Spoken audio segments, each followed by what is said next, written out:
Le Seigneur soit avec vous. Évangile de Jésus-Christ selon saint Jean. En ce temps-là, au cours du repas que Jésus prenait avec ses disciples, il fut bouleversé en son esprit et il rendit ce témoignage. « Amen, amen, je vous le dis, l'un de vous me livrera. » Les disciples se regardaient les uns les autres avec embarras, ne sachant pas de qui Jésus parlait. Il y avait à table, appuyé contre Jésus, l'un de ses disciples, celui que Jésus aimait. Simon-Pierre lui fait signe de demander à Jésus de qui il veut parler.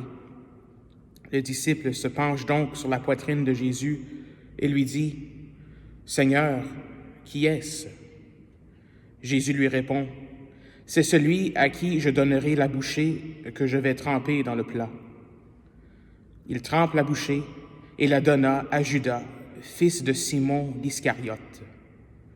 Et quand Judas eut pris la bouchée, Satan entra en lui. Jésus lui dit alors, « Ce que tu fais, fais-le vite. » Mais aucun des convives ne comprit pourquoi il lui avait dit cela. Comme Judas tenait la bourse commune, certains pensèrent que Jésus voulait lui dire d'acheter ce qu'il fallait pour la fête ou de donner quelque chose aux pauvres.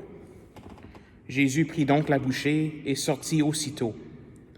Or, il faisait nuit. Quand il fut sorti, Jésus déclara, « Maintenant le Fils de l'homme est glorifié, et Dieu est glorifié en lui. Si Dieu est glorifié en lui, Dieu aussi le glorifiera, et il le glorifiera bientôt. Petit enfant, c'est pour peu de temps encore que je suis avec vous. Vous me chercherez, et comme je l'ai dit aux Juifs, là où je vais, vous ne pouvez pas aller. Je vous le dis maintenant à vous aussi. » Simon-Pierre lui dit, « Seigneur, où vas-tu? » Jésus lui répondit, « Là où je vais, tu ne peux pas me suivre maintenant. Tu me suivras plus tard. » Pierre lui dit, « Seigneur, pourquoi ne puis-je pas te suivre à présent?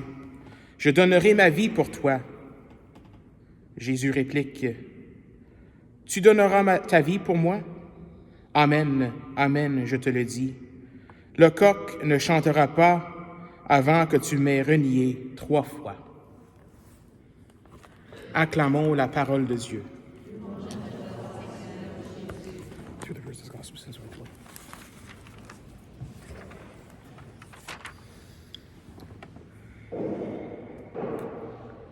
Alors, contemplez avec moi pour un instant cette scène du dernier repas.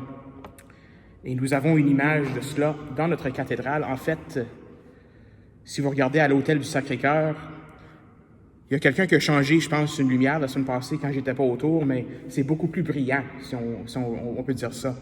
Et on illumine bien la croix et aussi la scène du Seigneur, ce dernier repas.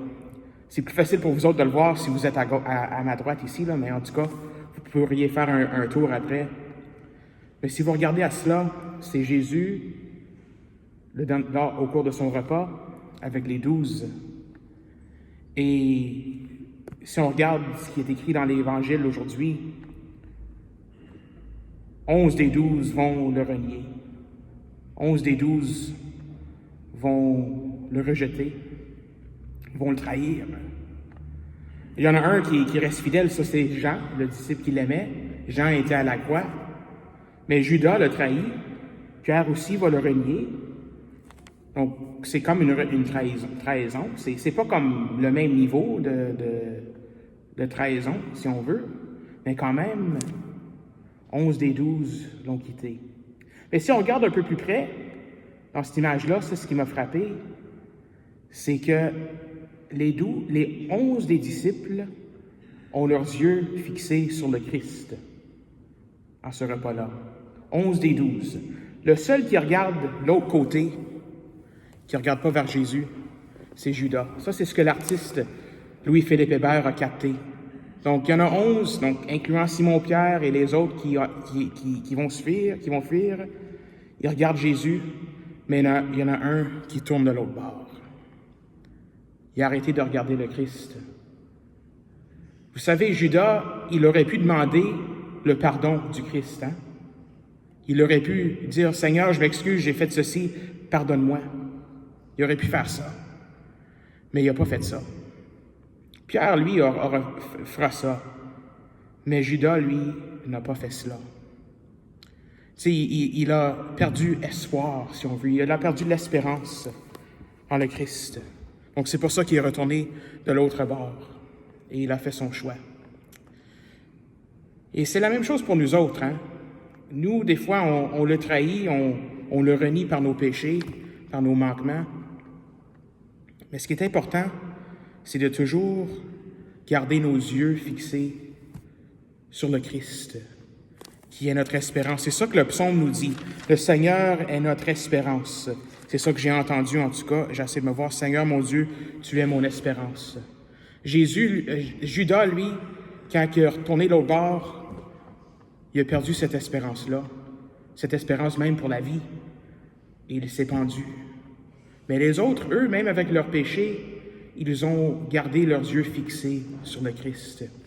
Et vous savez, quand nous tombons dans le péché, le Seigneur n'arrête pas de nous regarder avec ses yeux à lui. C'est ça que ça nous dit dans la première lecture. « Tu as du prix à mes yeux. » C'est ça que ça dit dans le livre du prophète Isaïe. C'est ça qu'on a entendu ce matin, cet après-midi. « Tu as du prix à mes yeux. » Donc le Seigneur ne cesse pas de nous regarder. Et nous, même quand nous péchons, quand nous tombons,